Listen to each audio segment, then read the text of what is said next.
Hi friends,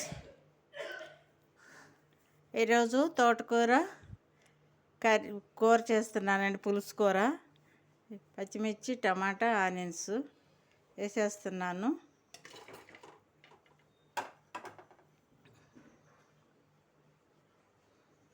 తోటకూర శుభ్రం కడుక్కొని సన్నగా తరిగి పెట్టుకున్నాను. ఈ తోటకూర కూడా దీంట్లో వేసేస్తాను.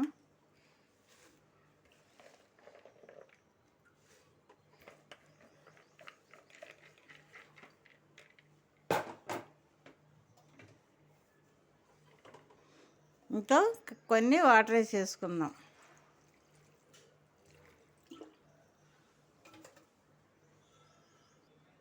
అలా కుక్కర్ మూత పెట్టుకున్నాను. కుక్కర్లో పెట్టుకుంటే త్వరగా అవుతుందని కూరలో పెట్టాను నేను. కుక్కర్ మూత పెట్టేసుకొని 3 విజిల్ రానిచ్చేసి ఆఫ్ చేసుకుందాం. అందుకనే తోటకూర ఉడికిందండి. ఇదిగో పసుపు వేస్తున్నాను.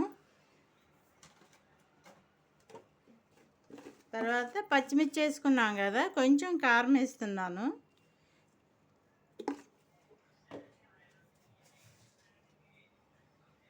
రుచికి సరిపడా సాల్ట్.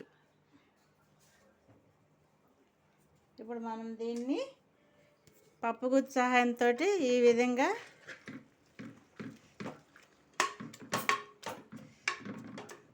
స్మాష్ చేసుకుందాము.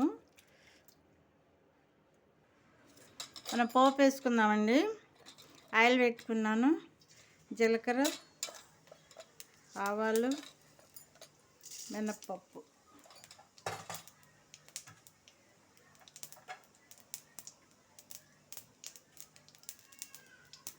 వెల్లుల్లిపాయ, ఎండుమిరపకాయ,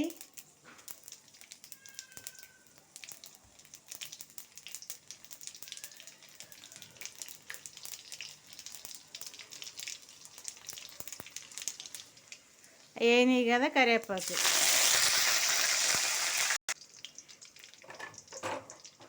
ఇది తోటకూర వేసేస్తున్నానండి. మనం పప్పు గుత్తు స్నాక్స్ చేసుకున్నాం కదా, ఇది వేసేస్తున్నాం.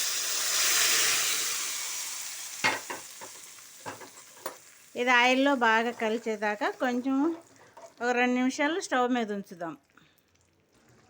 అదే మన కర్రీ రెడీ అయిందండి. ఈ విధంగా మనకి బబుల్స్ వచ్చినాయంటే ఉడికినట్టేను. ఈ విధంగా ఆఫ్ చేసేసుకుందాం. మన కర్రీ రెడీ అయ్యింది. తోటకూర అండి, ఎండల్లో బాగా తింటే కొంచెం సలవ ఉంటుంది కదండి. తోటకూర ఏ విధంగా అయినా చేసుకోవచ్చు అండి. పప్పులో పెట్టుకోవచ్చు, మామూలుగా దీన్ని ఫ్రైలాగా చేసుకోవచ్చు, పప్పులో పెట్టుకోవచ్చు. ఈ విధంగా పులుసు కూర కూడా చేసుకోవచ్చు అండి. Okay, bye.